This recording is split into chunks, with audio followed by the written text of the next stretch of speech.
Are you ready? Let's roll the dice.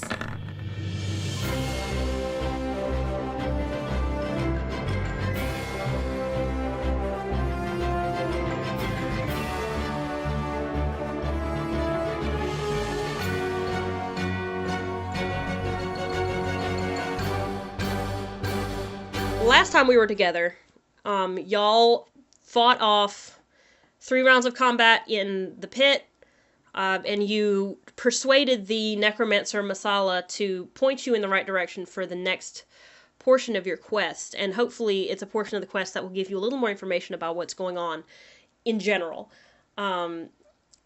He transferred the knowledge of what's coming next directly to the minds of Ixen and Saoirse, so y'all don't so much have a map as much as you just know where you're going and what it's going to look like when you get there.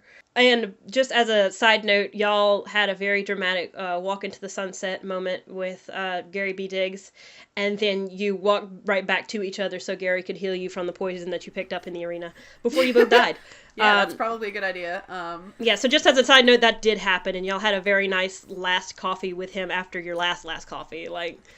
But and then you actually left and hired a boat and headed down the East River to the next town. And the town that you were going to is named Hell. Does hell have the same connotations in our universe? Like, do we have Christianity? It does have the same connotations. So Hell is between the foothills of the Karagon Ranges and the banks of the East River. It's just a couple of days up the river from the coast. So y'all just hired a boat and y'all have just gone straight up the river. And the river has a lot of like switchbacks and turns, but Saoirse and Ixen are pretty positive of where they're going next. Because they're headed to the town of Hell and they're going for the library of Beth Mall. Now, the town of Hell used to be a big deal. Like, it was a big deal. For one thing, the name made it a really funny tourist attraction. And for another, it has a distillery that makes the finest spirits in Skylark. Plus, the great library of Beth Mall. But after the Lich Wars, the library was abandoned and rumors started spreading that it was haunted. And a lot of people thought it was a gimmick, because, the town's called Hell, and then you have a haunted library, and, okay, sure. But then folks started dying and not coming back from the library, so tourism kind of slacked off a little bit. So now it's just the distillery, the general store, there's a pub, and there's some houses because there's some people that just won't give it up and move away. Hell's population is mostly tieflings. Not because they're native to the area or anything, but the name of the town prompted a migration boom back in the day. The leader of the town is a sheriff. Her name is Idealism. She's an elderly tiefling, and her deputy's name is Kazan. So that is who you're going to be looking for when you get to the town. And Saoirse and Ixen are aware that they are going to be arriving right around the time of year where Hell has its annual Poison Tooth Festival, which is the festival for, it's a whiskey festival. They do it up big, and they celebrate the whiskey, and everybody gets drunk, and it's basically St. Patrick's Day. It's great. But, it's going to be fun. Discount booze. So that's where y'all are heading into as you pull up to the docks of Hell. Now, before we get down into Hell and start turning up, I do have to ask, how is everybody doing? I feel like I'm a little bit more a battle-hardened, and definitely, the entire boat trip was probably stolen glances over towards Ixen, and just, if I wasn't reading, I was definitely, peering over the book to look at that good Dragonborn, and probably playing cards with Perry, and just in general, feeling a little bit stronger. Even though I died, we still beat up death. Well, I didn't die, but I got knocked unconscious. We got I feel sad that we don't have Lisa Frank anymore, but I feel better that he's free. I'm gonna miss Gary V. Diggs. Perry's gonna miss Greg. He was a good guy. It's just how we roll now. That's just my super cool nickname for him. I was probably just playing cards with Say for like a good while and kind of just contemplating, and then also kind of like not paying attention to the card games to the point where like Say would beat me a few times, and I'm like, oh okay, yeah, okay, I guess. And then I would cheat a little, and then I would feel bad about it. I kind of am confused because I don't really know where we're going. I'm just kind of like going off of the fact that my two companions maybe said something to me about this. I'm assuming y'all said something. Yeah, no, we probably definitely like told you about it after the fact. Yeah, I was like, did this happen? I'm sure it got mentioned, but I feel like Perry's just kind of like along for like the wherever we go, I guess. Sure. And that's where I am right now. I'm definitely processing kind of like everything that just happened. Like obviously fighting in a death arena is probably one of my like list of things that I really want to do. But not necessarily with this group of people. So like that was kind of a like, hey, I got to process how this is going to work, because ultimately, if Ixen was gonna like fight with whoever, she wouldn't want to be trying to fight with like people that she wants to protect. So it was like, okay, how do I feel about? I had this opportunity to fucking punch a necromancer, but I also I worried a little bit about my friends dying, and so that's been like a lot of. I don't process a lot. Like, there's definitely going to be, like, oh, I gotta, like, process things, and I can't just punch out my feelings, especially in the middle of a river. So that's a little difficult. But for sure, like, during the journey, I'm definitely, like, really trying to come to grips with the map is in my head. Like, it's not laid out in front of me. I don't spend a lot of time in my own noodles. So the fact that, like, I know where to go because some necromancer put it in my head is like, all right, I need another drink. Well, it's a good thing we're going to the place then. Yeah, so definitely that. And then also, I definitely am still trying to process feelings, but I'm not like really thinking about them. So I think that some of the stolen glances might have been unfortunately like not recognized just because I'm an idiot. Yeah. And also I definitely gave Saoirse pointers on how to beat Perry in the card game. Yes, good. That probably did happen. That's definitely that happening. For sure is a thing. So that's kind of like where I'm at.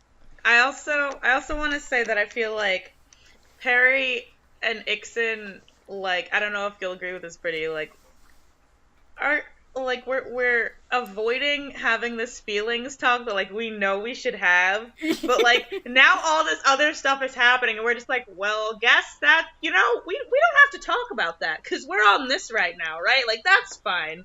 Yeah. I think especially because I'm sure at some point Ixen and Perry just like stared at each other like, so no more, you know, emotions on the field, right? Yep. You know, like, yep, all right. That's fine. Good talk. So even though like I know originally when we were going to take our vacation, I was like, okay, feelings are dumb, and everyone else was like, no, feelings are great. I feel like now we've kind of started to come back to like, feelings are not great in action. Like, they're good, but not when badly timed like this. Yeah. Yeah. And Saoirse's probably the most emotionally available out of everyone, and if she doesn't say anything, then we're not saying anything. Yep. That's pretty accurate. Oh man, and I'll also say, like, as uncomfortable as Ixen is with the map thing, Saoirse's just like, yeah, no, this is fucking normal, this is great, like, this is magic, this is my wheelhouse. This is awesome. Man. I assume, even though that Saoirse's not a great artist by any mean, they tried to draw a map but failed several times until they just kind of like ran out of things to draw on.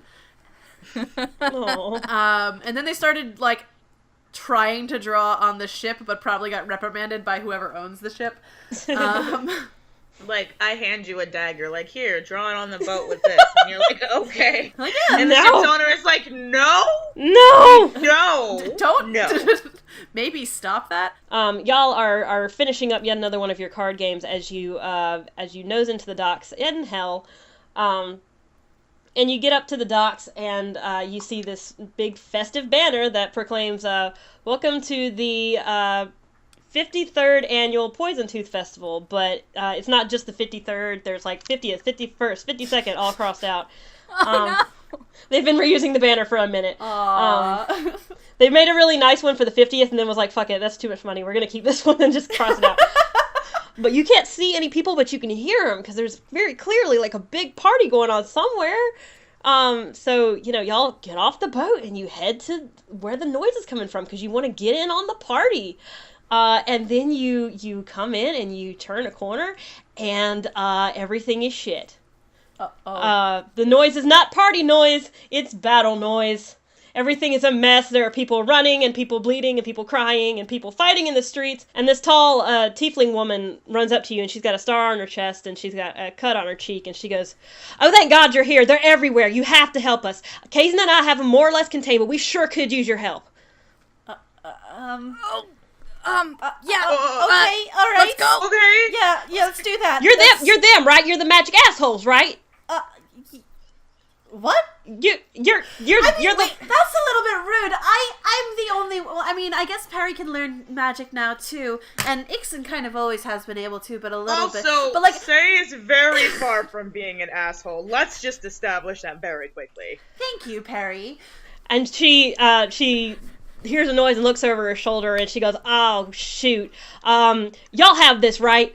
And over her shoulder you can see 4 kind of lumbering dwarf-like creatures advancing on you. And she's like, "Okay, y'all got this, right? You can take these 4. You can take 4, right? You're the guys. You got this. All right, I'm gonna go help Kaizen. I gotta go." And she runs off into an alley and leaves the 3 of you to face these 4 dwarves on your own. These dwarves are Duergar. They are dark dwarves from under the mountains. But they're not just dark dwarves. They're also showing signs of advanced decay, as if they've maybe been woken from the dead to come over here and fuck with everybody. Oh, I'm sorry, no. Mary, did you say zombie dwarfs? Because that's what I heard. This is Heard that. some necromancer nonsense. They are advancing on you guys, and let's roll initiative. Okay. Chandler, that includes you, because Yay. this is where we're going to meet you, girl. While they're rolling initiative, folks, this is Chandler. Chandler is our newest guest for this arc. She's my wife. She is Lou's wife. I'm Lou's wife. And she plays the dwarven barbarian Rhuna. Jeez, Chandler. Jeez, nat oh my 20 God. over there. Also, my dwarves rolled a natural 1. So they're Oh, going no. last. That's helpful for me. So good. They're going way down in the bottom. All right, so the turn order is Rhuna, and then Ixon, and then Perry, and then Saoirse, and then the dwarves. So I will go ahead and say this. So as the as the dwarves are slowly but surely advancing on you guys and you prepare yourself for combat, you all of a sudden hear this very extremely loud battle cry coming from the other side of the dwarves, and you see a 5th dwarf approach. But this one is not a gray dwarf and is not dead looking, looks very much alive and very much ready to kick some ass. And she comes running in there to join the fight. And this is your new best friend. So, Chandler, what would you like to do with your turn? So you said the whole thing about 1 attack. However, on my sheet it says I have 2 attacks. Am I able to make both of them? Yeah, if you got multi-attack it. Awesome. So I would like to approach those 2 that are approaching my new BFFs. And I'm going to take a big swing at them with my great axe. All right, so which of the dwarves are you targeting with that great axe? For my first attack, I'm going to get the one on the right, because they're approaching a small person, and I don't want them to get that small person. Appreciate you. Oh, jeez. All right, sure. Oh my god, coming in fucking hot, Chandler. 21, hot diggity. That's 21, and that's obviously going to hit, because, come on. And then whatever the damage roll is. Oh, that would actually be +2, so that is a 9. So Rhuna runs up on the nearest dwarf to her and takes a big chop at it and hits it for 9 damage. God diggity damn. So for a little flavor, she comes barreling forward and just goes, "Coming in hot!"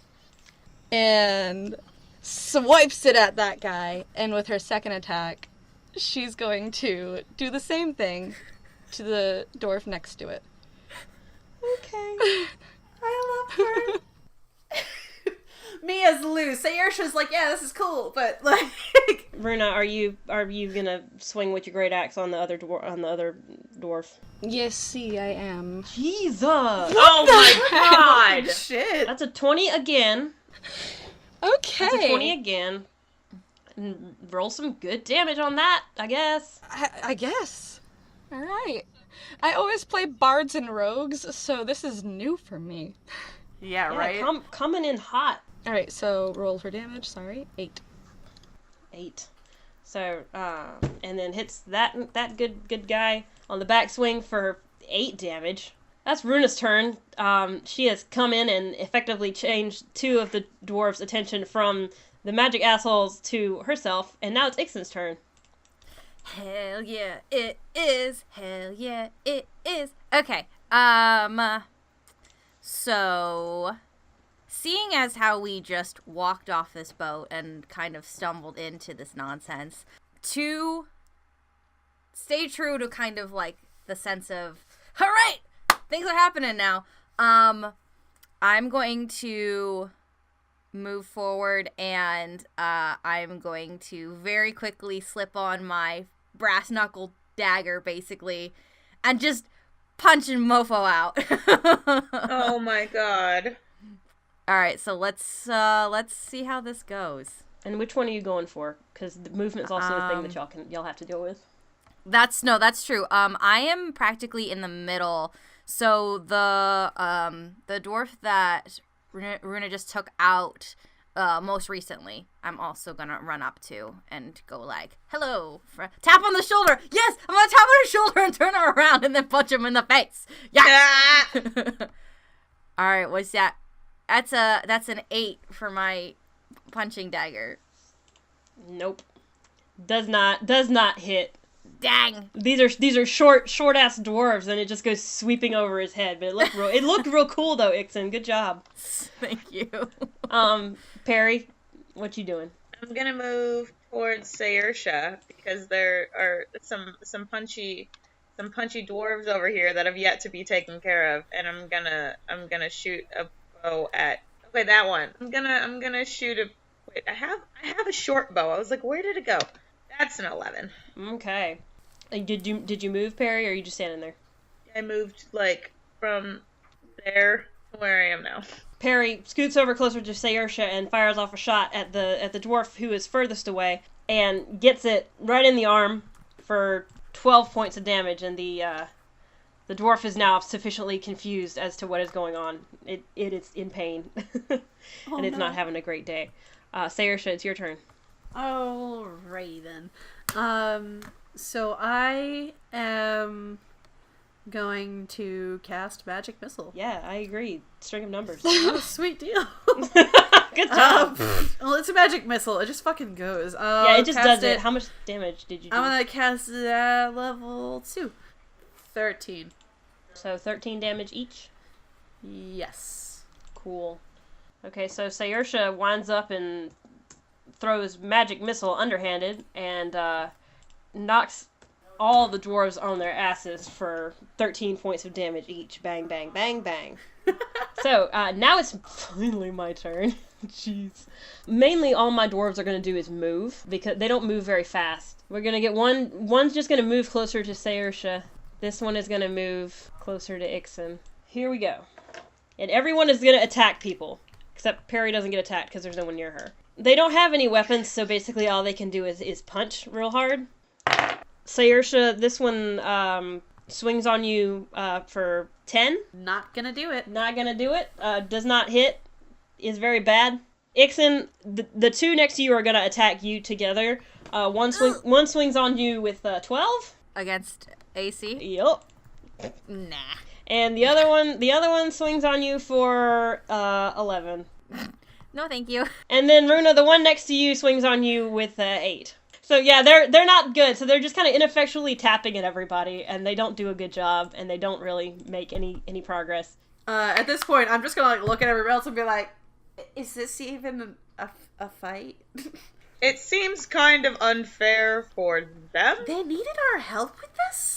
Also, okay, does anybody know where magic assholes came from? Did you make that up? I don't know. That's really mean. To be fair, I am an asshole. Yeah, I am also an asshole, but I don't. We're not assholes. That's. You are not an asshole, say. So I'm gonna first attack the one to my right one more time with that good old great axe friend of mine. Oh, it was a 6. Oh no. It's a nat 1. That does not hit. Oh, that was a crit fail. Rhuna did it bad and does like one of those whirlwind things where you like swing the axe really hard and it carries her all the way around but does absolutely nothing. So for flavor, she's basically gonna look at the two that just attacked Ixen and be like, "Hey, it's not fair to gang up on someone," and like go to attack the person to her right so she can get to them, but she's so distracted that instead she just flops. So I'm very frustrated. So I'm going to attack the one that distracted me, which would be the one to my left. Now let's see if I get this one. 14? Oh yeah. Awesome. Got him. Do some damage to it. I will. That was a big old 12 damage. So she's just gonna get real frustrated and just, with the momentum of her failure, bring that straight into that dwarf. Rhuna takes a big swing. And now the dwarf on your right or your left? The left. Takes a big swing and knocks that dwarf's head clean off, and he dies. So chalk one up for Rhuna, and now Ixen, it's your turn. Now it's your turn, Ixen. Now it's my turn. So seeing my, well, let me rephrase that. Seeing this new person come up and with swinging this axe, and clearly this punch to the face did not work. I'm going to take out my ice pick great axe, which does not look threatening at all, and I'm going to keep the momentum, hopefully, of whatever swing it was that came out of my, I'm assuming it's in my utility belt, because that's how Ixen would pack things. So, we are rolling this great axe, and we are rolling a 13. All right. Oh, man. So, yeah, Ixen does a big swing and, like, clocks the dwarf in front of her across the face, and again, just as Rhuna did, knocks its head clean off, and it dies on the ground. Woo! May I take a free action to give some, like, real good, like, okay hands? Like, good job. Absolutely. Hell yeah. I copy the exact same motion, like, yes. Perry, it's your turn. Yeah, okay. Yep, that's right. Alright, so I move here, and I say, hey, why don't you pick on somebody your own size, and then stab him with a dagger. Okay. That's an 11. Alrighty. Is that a good stabby? Oh yeah, absolutely. And yeah. Perry comes up and stabs him in the back, and he keels over, also dead. Good job. I give that same hand motion to Perry. I respond with it's this thing, but I don't. How do I say this? Like the surfer guy, hang 10. Yeah, the surfer bro hang 10 motion that I do all the time in real life. That's what Perry does. Saoirse, it's your turn. There's one right next to you, and he's the last one. Alright, so I scamper back, like, close to a wall, and I pull out my my longbow and fire that sucker off at the only, like, remaining duder. A 9? And it misses. Aww. Damn, everyone else got theirs. Yeah, y'all were killing it for like a hot minute. But now it's my turn as the last remaining dwarf. Oh no, I'm in the line of fire. Damn. So seeing as he's the last one, he zeroes in on Ixen. Ixen taking out his friend, which is the closest thing to him, and he's gonna swing on. He's gonna get closer and he's gonna swing on Ixen. Good luck. Yeah, that's a good So this That's a good yeah. You This blessed dwarf him is- too much, Ixen. this dwarf is not doing well at all. Like it's the most decayed of all of the decaying dwarves. So it like lumbers up to Ixen and takes a mighty swing and goes right up against the side of Ixen's armor, and the shock of impact plus the already, decayed state of himself just jars his arm clean off, and it falls to the ground because he rolled a nat 1.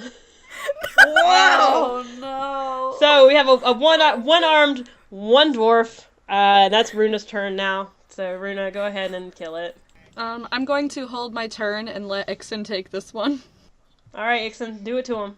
I'll even do like a little you go. Oh shit. Okay. So that's definitely this is definitely new. We're fighting and the person is offering me the kill. It's very nice. It's very nice. That's new. That's very nice. Okay. I'm just gonna deck him. That's a 13. Okay. All right. How much damage do you do with that? Because that certainly hits for sure. I'm rolling a real tabletop loot die. Here we go. Yeah. Hang on, that didn't count because it fell into a crack. It was like, that's not a number. Oh, well, that's a nat 20. So. Wow. Well, like I said, this guy's not doing super great anyway. Like, his arm fell off because he punched you, but everybody else had to take their dwarf's head off with, a blade of some kind. Ixen just fucking punches his head off. And the dwarf's head goes flying across the square, and as it goes like bowling across the way, the sheriff and her deputy come out of an alleyway together and kind of like watch it roll past them like a weird tumbleweed, and the sheriff is supporting her bruised and battered deputy, and she looks around. She's like, "Well, y'all's reputation certainly did hold up. Y'all took care of that pretty handily." And everybody, it seems to be over now, and people are kind of re-emerging from houses and bushes and places that they were hidden. Everybody looks kind of shaken up, but everybody's more or less okay. She comes up to Ixen and she extends her hand. She's like, "I really can't thank you enough. I'm the sheriff. My name's Idealism. It's nice to meet you." Wait, did you just say idealism? Yeah, but you can call me Addie for short if it makes you feel better. Oh, that's really Well, cute. I was just asking. I also have a very strange first name. Okay, thank you very much. Hello? I'm sorry about this hello. Very nice to meet you, Sheriff. I hope that this isn't a regular occurrence for you. Yeah, what exactly happened here? Do you know what our names are? No, not really. Okay. I know that there's a dragonborn and there's an elf and there's a halfling, and that's I didn't know you had another dwarf with you, but thanks too, I guess. Oh, she's new. What's your name? Rhuna, who has been cleaning the guts off of her great axe, holsters it, gives you guys like the biggest, sappiest grin, and just holds her hand out and goes, "Rhuna Diamondgaze, pleasure to meet you." Nice to meet you, Rhuna. And I shake her hand real big. Oh, she shakes it real big. It probably lifts Say off the ground a little bit, and their eyes go wide with fear for like a half a second, then they realize it's friendly and they're like, okay. Well, alright, well, Sheriff, Rhuna, I am Sarah, and this is Sarisha, and this is Perry, and Hello. I'm very sorry that this is how we met. How about we go and get a drink, and you tell us about what the hell is going on here. She definitely starts laughing at your pun. Rhuna is also laughing at that. Nobody else really like, Kaizen's looking at her like she's an idiot. But she's like, they said the thing. Okay, anyway. Rhuna, like, claps her knees for a second, laughing in camaraderie, and just goes, they said hell. Oh. But yeah, sure, come on with me to the, come on into the hellhole. Kaizen, if you can get everything picked up, I'm gonna take them into the hellhole and kind of explain what's going on, and, obviously anything you guys want on the house. After all the help that you've given to us, absolutely anything you need. So, Heidi takes y'all over to the hellhole, and clearly the hellhole is named because it sounds funny, because it's not a hellhole. It's actually a really nice place. It's timber, it's brick, it's got some really pretty tile flora that someone actually spent a lot of time on. There's a lot of hunting trophies on the walls, there's suits of armor, and behind the bar is a lot of fancy alcohol for a change. It's not just ale. This is a 3-story building. The second floor is a dance hall that's been pretty empty for a while, but it overlooks the river, and that's nice. And the third floor is rooms, if anybody, wants to rent a room in hell. The barkeeper is a tall tiefling with long red hair and elaborate tattoos on her hands. She used to be a cleric, so they're ceremonial religious tattoos. But she looks up and she smiles at you guys as you come in, and Heidi's like, "Hey, Diva. Oh, by the way, I'm so sorry, but I know what your gang is called. Assholes. This is Devotion. She's the bartender. Devotion. These are the magic assholes. Sir and Say and Pear and Rue. Yeah." No, only Sir is the only one with, like, a singular syllabic name. My full name is Sayersha, and, that's Perry. Usually we call her Perry. And Runa's her name. She gives you a thumbs up. I was so close. Not a fruit. Anyway. Well, you got the first part right. So could we get a round of drinks? I just want to explain to them kind of what's going on. And, Devotion, absolutely, whatever you need, I'll be right there. So she starts fixing drinks, and Addie sits y'all down at a corner table and is like, "Okay, I'm really sorry about everything. I'm just real frazzled right now. I'm really sorry there's not more of a welcoming committee, but what do y'all need to know?" What the hell was that? No offense. That's okay. That's good. I like that. We don't hear that 4 times a day or nothing, so that's real good. Heidi kind of looks at her hands and she goes, "Well, here's the thing. We got this library, right? And it's supposed to be abandoned. A lot of people say it's haunted, but it's not really, it's just a story that we tell. But lately there's been some stuff coming out of there that's kind of uncomfortable. At first it was just like forest animals that were coming back kind of dead, but not. And then every once in a while it was a person, but this time it was a bunch of people. So it's just getting worse. And we heard that you were on your way, so we figured that y'all were coming to help us out with our necromancer problem." Wait. Heard from who? And do you know any of the people that are, like, coming out of the weird library thing? Oh, the pirates on the river have talked about nothing but your fight in the pit for the last day or so. Y'all, they have really been talking you up, so I was really excited. That's, apparently y'all ruined the game? Yes, we did. We didn't ruin anything. No, we did not. Okay, because that's, I think that's where the title Magic Assholes came from. I'm sorry, I thought that was something you guys embraced. I mean, I don't mind it, because I am an asshole, and also I can kind of... I can kind of do magic now. At the mention of, like, suddenly being able to do magic, Rhuna just, like, genuinely looks at you and goes, "Oh, that's so good! I'm so proud of you!" Oh, thanks. I don't know if it's in my bones or blood or whatever. I don't know. My dad was magic, so I don't know. I just kind of threw an invisible hand out one time, and that was kind of weird. Well, hey, no need to doubt yourself. Anything is a good thing, and you should be proud of it. You are so nice. Yeah, wow. Oh, thank you. Heidi, you said that this is a library, right?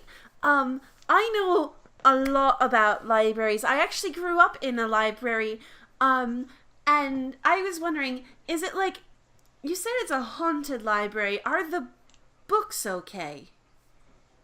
Okay. And then I just, like, gingerly, like, slap Sayersha on, like, the shoulder, like, really? Really now? Now is not the time for this. It's important, Perry. We're here to find knowledge, and we're here to figure out We are things, here to solve and these people's problems. Isn't that right? Well, isn't yes, that right?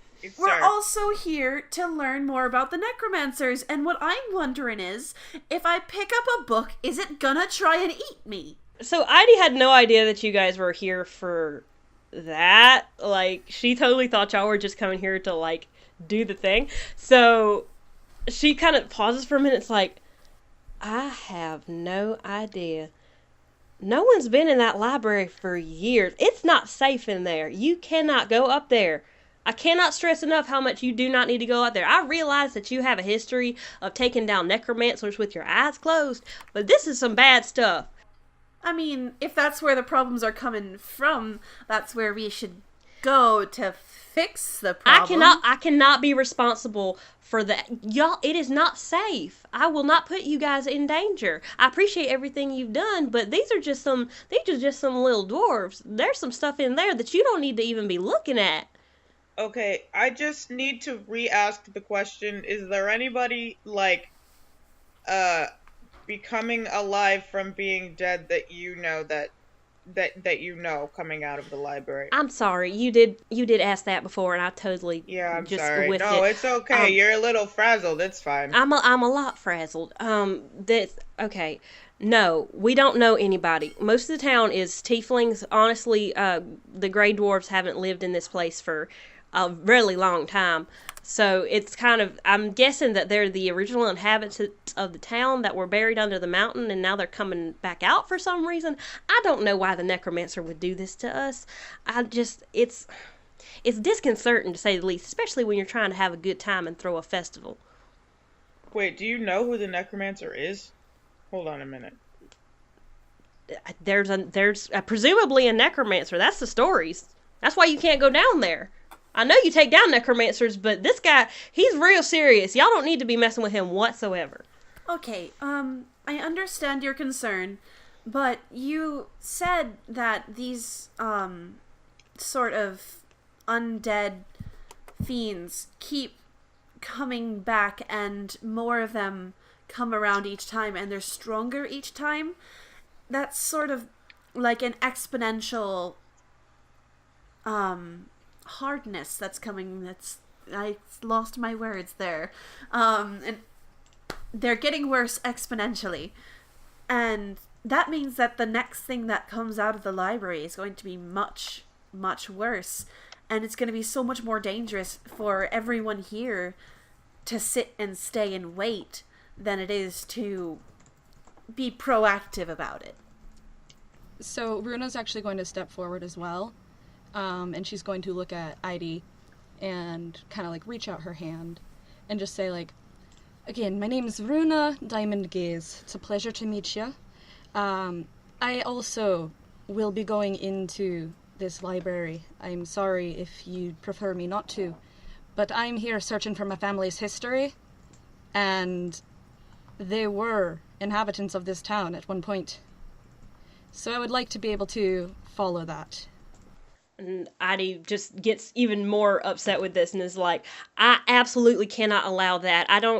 Look, you're not going to be able to find your way there from here unless someone tells you the way, and no one's going to do that because this is unacceptable. I appreciate the help that you've given with the town, and I would love it if you guys would stay around. Again, help yourself to whatever we can give to you, but I cannot allow you to go up to that library. And, like, right about the time that Devotion is coming over with the drinks, like, Heidi stands up and, like, stalks out. And Devotion's like, oh, I brought all right, okay. So she sets the drinks down and she goes, what was that about? She was very adamant about us not knowing where the library is. Do you know where the library is? Oh, the road doesn't go that way anymore.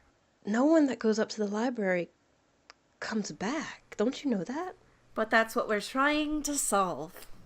Now, you wouldn't deny a woman her birthright, would ya?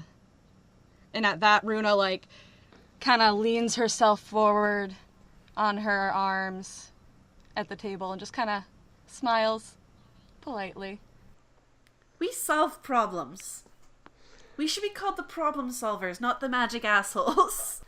So she looks at each of you in turn for like a long minute and then goes,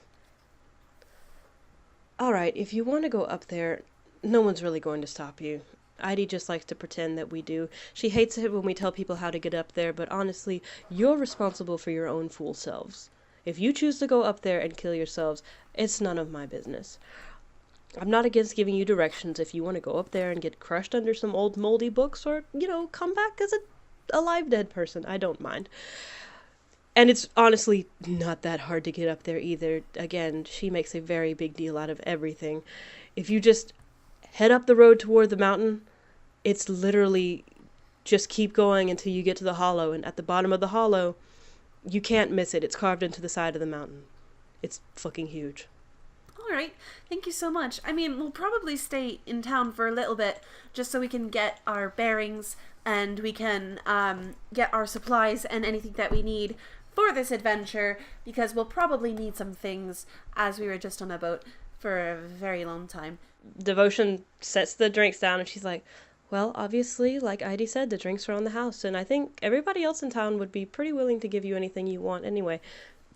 So, yeah, whatever you need, just let anybody in the town know. And she kind of smiles at you guys and goes to walk away. Wait, Devotion, Devo, we just had a very long trip, and, could we have a room to stay the night in? Absolutely. Before this whole thing happened, we were kind of booked up, but after the incident, I feel like we might have a few vacancies, so absolutely you may have a room. It's on the house, don't even worry about it. Thank you. There are only like 3 places in town that you can go. One you are already in, and that's the Hellhole. The other one is the Poison Tooth Distillery. And the other one is the general store, which is called Nana's. I'm gonna turn to everyone else now that we have like our drinks and stuff. And I'm gonna be like, all right, I mean, obviously we should go to the stores and stuff like that, but should we go visit our feline friend? Wink? Did you just say wink out loud? A little bit. Saoirse, what have I told you about winking? It's just just your eye, the one, not both, just the one. Yeah, I don't, wink. All right, we need to work on that. So before you guys all, like, disperse, Rhuna, who kind of just blatantly ignored any reference she wasn't aware of,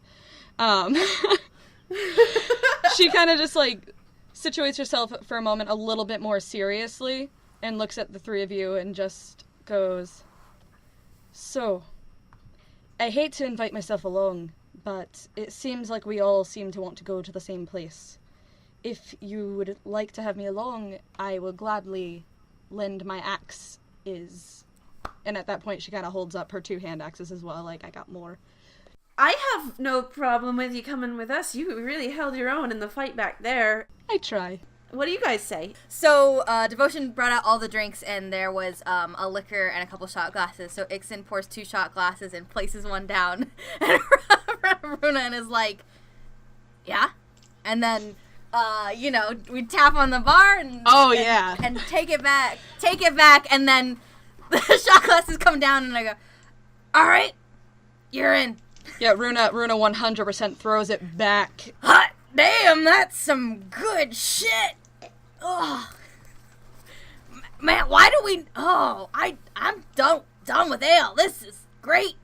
Oh. Rhuna looks a little affronted for a moment and just goes, you could never be done with ale. This is some top-notch shit. This is some top-notch shit. But you're right. No, you're right. You're right. Ale is always there when you need it. I just give like a very like, I don't know what look it is, but it's just kind of a look. And then I look at Rhuna and I just like give like a wink and then just like a wink and a shrug, like, yeah, okay. She 100% gives you a wink and a shrug back. So, what do you all say we go up to upstairs and go visit our cool friend? Oh, Rhuna, this sounds probably really weird to you. She shrugs. She's like, eh. I just kind of look at Perry and Ixon, and I'm just like, huh?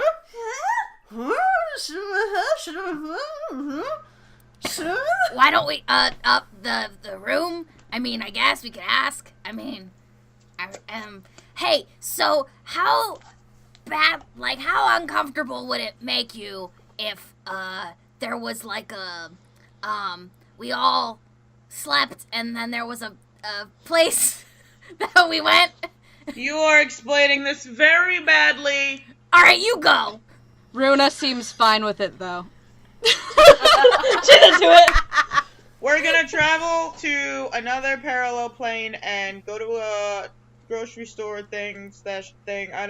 bodega, right? This bodega thing. There's a cat. Yeah, there is a cat, and we're gonna go get some cool stuff, and that's what happens. But we have to cast this. We have to cast a sleep spell on ourselves, so. Or get knocked out. Apparently, sometimes it happens if we get drugged, too. Yep, that happened last time. We're not going to talk about that. Yeah, we had to fight pirates. I feel like none of what you all said made sense, but I'm down. Let's go. Oh, I like you. You're great. You're funny.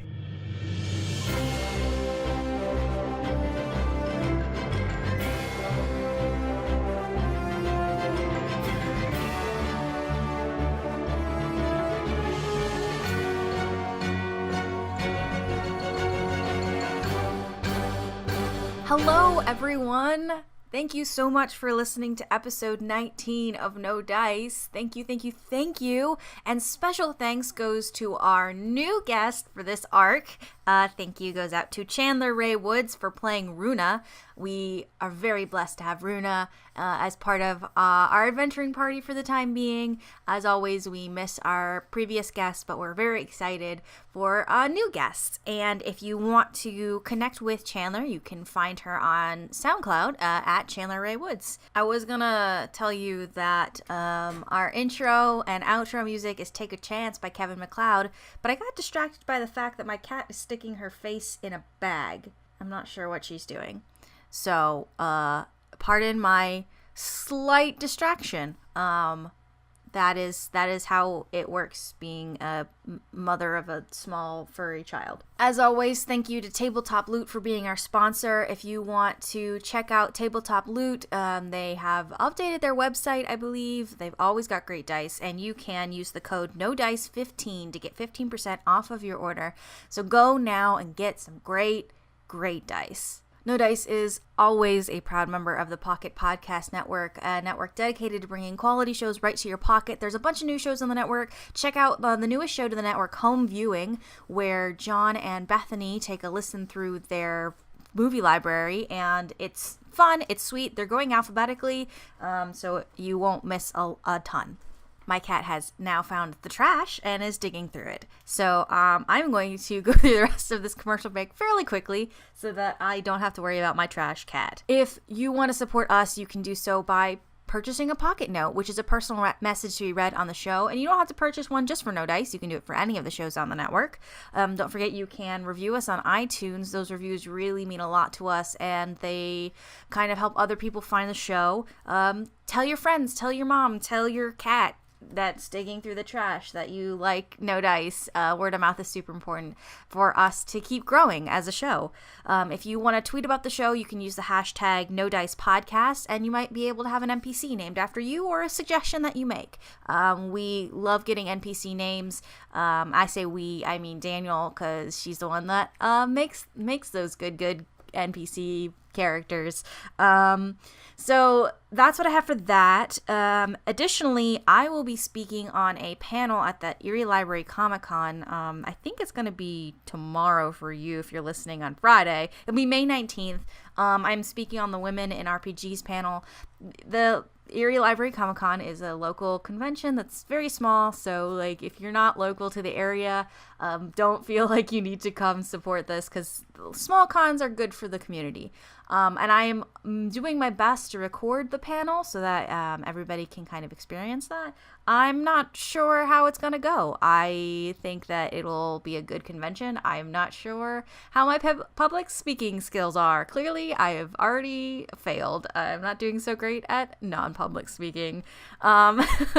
Anyways, thank you so much for listening, and the next episode will be out on June 1st.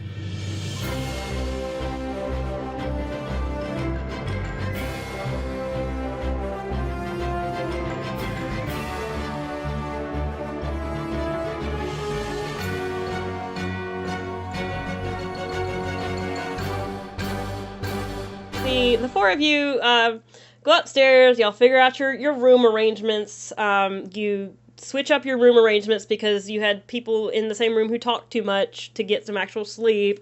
And then you actually got some sleep. And what with one thing and another, you eventually made it into a funny-looking little shop with a whole bunch of weird things on a whole bunch of weird shelves, and a cat behind a glassed-in booth who is very busily working on something that you don't really have a clue what it's actually working on. But once it hears you enter, it's very startled. It turns around and it's like, oh my goodness, I didn't realize that here you are. You're back in my bodega again. Look, I like you guys, but you're here an awful lot, and you keep bringing in strangers. Are you sure this one's not a necromancer? Yes, this one saved our lives in combat one time. Pretty sure. Okay. I didn't see her use weird death magic, so no. Are you a necromancer? Rhuna, this is Bodega Cat. Necromancy, yes, no, indifferent, no feelings. Nay? Cool. Wait, hold on. You just take people's word for it now? Well, I was going to make a joke about it, but then again, I am an all-powerful interdimensional being, so if this additional short person is lying to me, I can just kill them. Sounds good. Okay, then. As it is, I'm pretty sure that y'all are here to mooch off of my eternal generosity. Once again, am I wrong? I just came to say hi. Okay. Hi. I offered to pay last time. Hey. I can pay you. Do you want me to pay you? I will pay you things. How's it going? Also, I kind of wanted to tell you about what happened because we, after we saw you last time, we got thrown into a pit of fighting. And we beat a bunch of guys up, and I got beat up, and I actually got saved because of the thing that I got here. And it was really good, and I wanted to thank you for that. Oh, and Sarah, she had to fight death, so that was fun. Yeah, it was horrible. That sounds terrifying. I wish that I could say I'm sorry that happened to you, but I did watch it on pay-per-view, and it made for real cool TV, so... You said several things, and what's TV, and why do you pay to view it? You pay to view it because nothing in life is free, except apparently all the shit I make up in this bodega. And TV, it has to do with tacos, don't worry about it. Alright. Anyway, quit bothering me, I'm doing my taxes, go get something.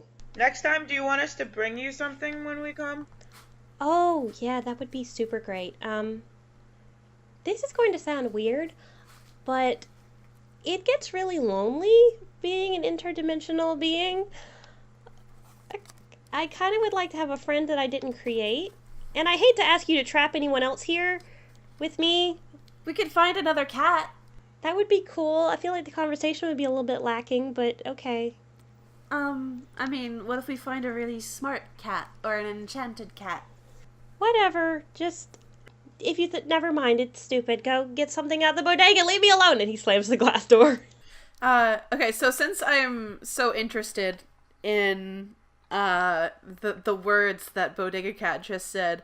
I'm just searching the shelves for anything that says taco or TV on it. Is there any like frozen burritos or taco shells? Yeah, you want frozen, or you want like on the shelf? Let's go with a shelf taco because I'm looking for the word taco because Okay. It's gonna be in the chip aisle. There's like one bag of like stale taco shells in the back that like someone forgot about a while ago.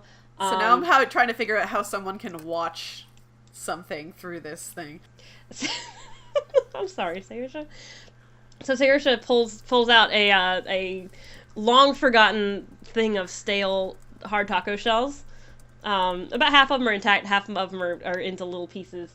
And as she picks up this bag of taco shells, she discovers that it's not even taco shells, and it's also not anything interesting.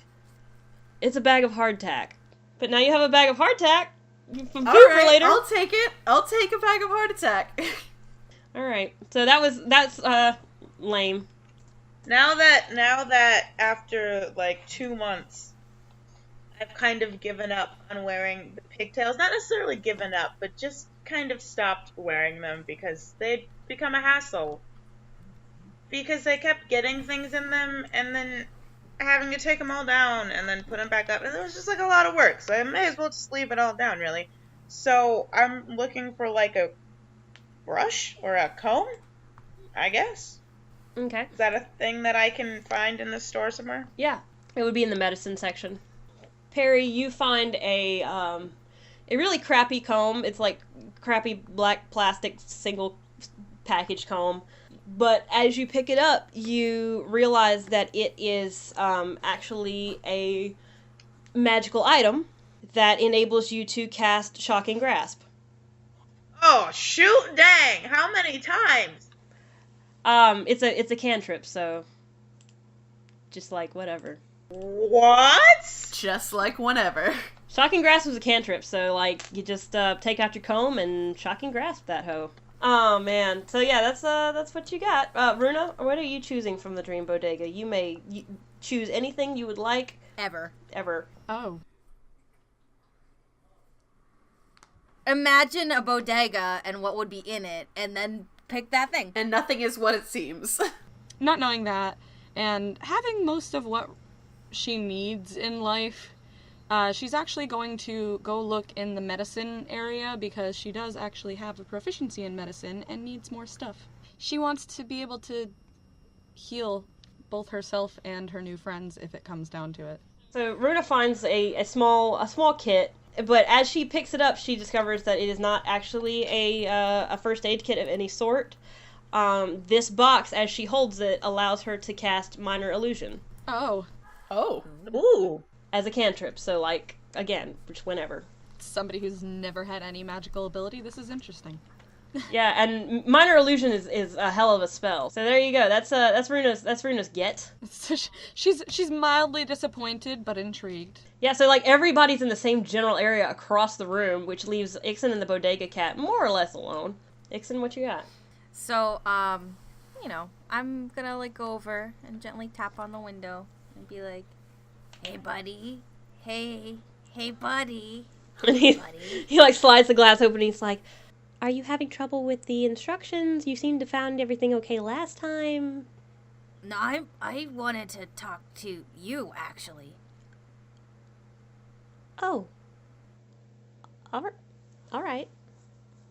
I'm sorry you feel lonely. I mean, I obviously don't know a lot about being a all-powerful being. I'm pretty powerful. I mean, look at these guns, but that's neither here nor there. I did wanna thank you for allowing us to peruse your home, because like Saoirse said, there was we got a lot of good things. We could have died. My friends could have died, and we didn't because your items were really, really useful. I mean, we ended up well, Saoirse ended up becoming really good friends with a genie. And I mean, I don't know if you were friends with Lisa Frank before this, but, you know, not bad for a magical creature. I obviously we can't live here because, you know, we don't exist very well in this plane. Anyways, what I'm saying is I'm sorry we haven't come by more often, and you know, I hope you know that you have saved us a bunch. You saved my friends, and that's, you know, important to me. And, you know, I think you're kind of neat. Well, I think you're kind of neat too. I mean, obviously I owe you guys a huge debt for getting rid of Theana and setting me free from the vow that I took to serve her, but I like you guys. I trust you, and honestly, I don't think you'd come around at all anymore if it wasn't for the fact that I, you know, give you things. And let's be honest, it really does not cost anything to, you know, manufacture magical objects in the dream realm. Like, it doesn't cost me anything, and it makes you happy, and I get some company for 15 minutes every couple of days. It's no problem. It's fine. No, listen, I enjoy coming here. I don't dream. I don't Everyone know if that's dreams. something That's a lie. Everyone dreams. Well, I don't experience it. And this is the only time that when I'm asleep, it's not stressful. Let's put it that way. Big mood. Because, you know, I sleep with one eye open kind of deal. Because as much as I trust my friends, they're also small and inexperienced with how the world works. So, well, maybe not Perry, but, you know. She also sleeps with one eye open. That's not... Anyway, point So you is... just watch each other sleep with one eye. That's kind of creepy, honestly. No, we, like, back to back, and we, like, look the other way so that we can protect Saoirse in the middle. That's usually how it goes. Well, that's cool. Like a silverware drawer. That's nice. Yeah, I'm the biggest spoon ever. Yeah, so you're great. And I don't want you to think that we only come in here to, take things. We come in here because it makes us feel safe, and we've been not feeling safe a lot lately. There's been a lot of danger, and it's kind of scary. I mean, not for me. Obviously, I can handle anything. But, you know, how are you doing? I'm fine. Yeah. Yeah, no, I think I'm fine. I appreciate you asking, Ixen. I do. And I hope you guys come back again soon. Maybe we can teach Saoirse what TV is. Yeah, oh yeah, I know what TV is. I do. Yeah, I do like coming. I like looking forward to coming back because when we come back, it means we haven't died. And that's, you know, a step in the right direction.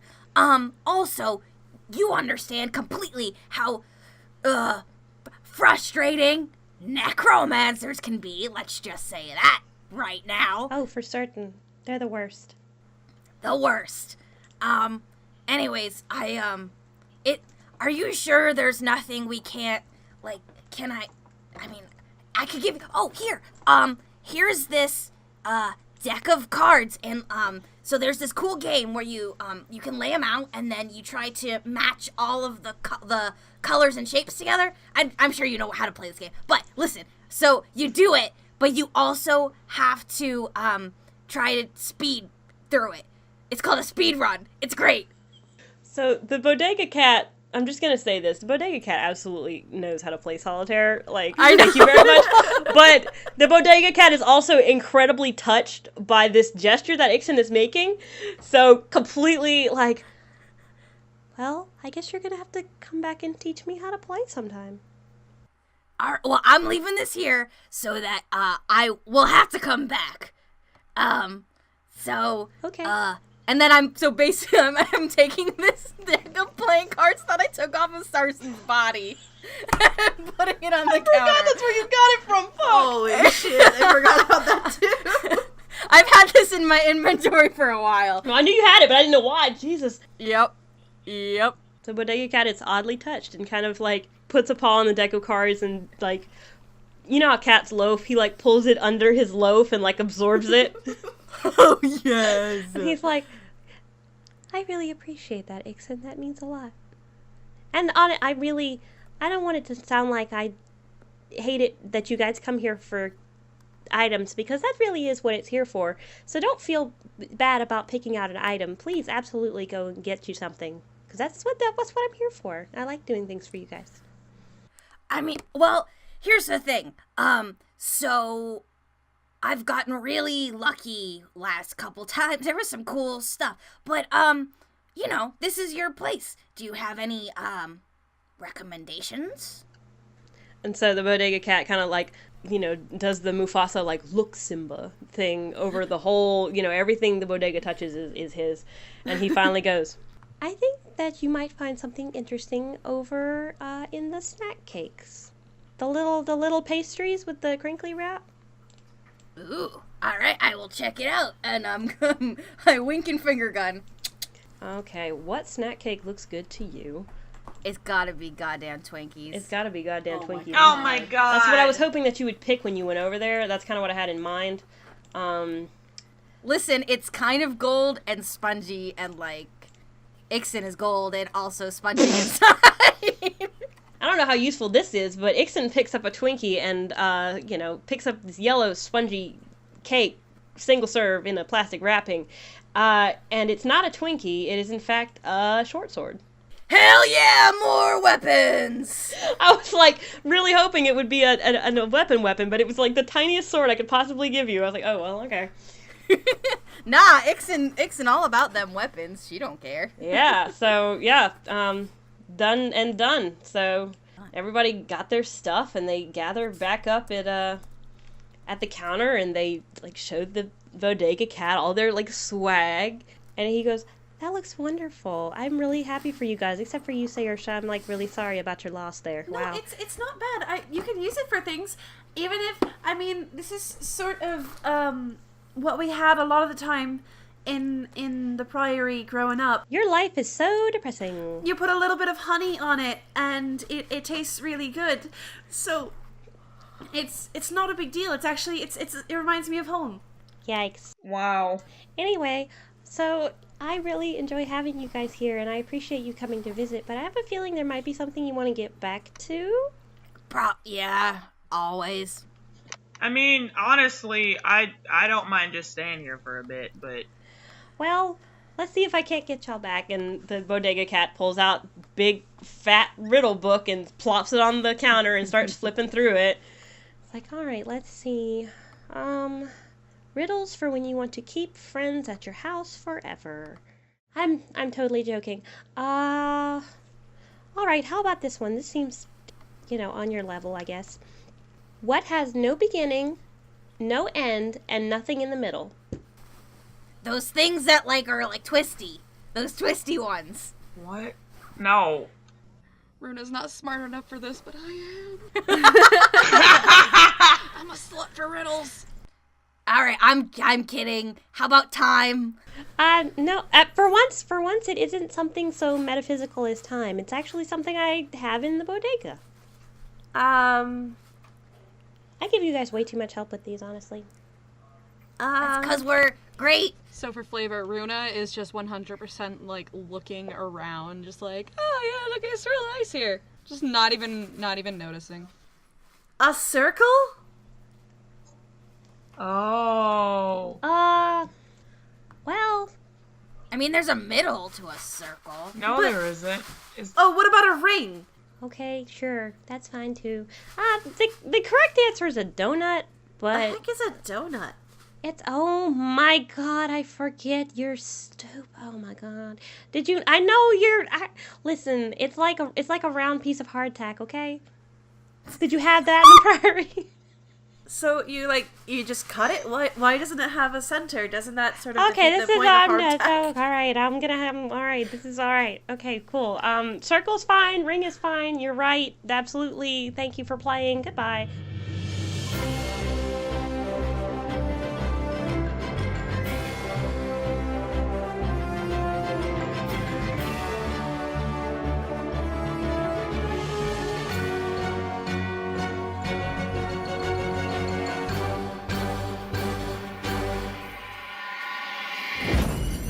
Pocket Podcast Network.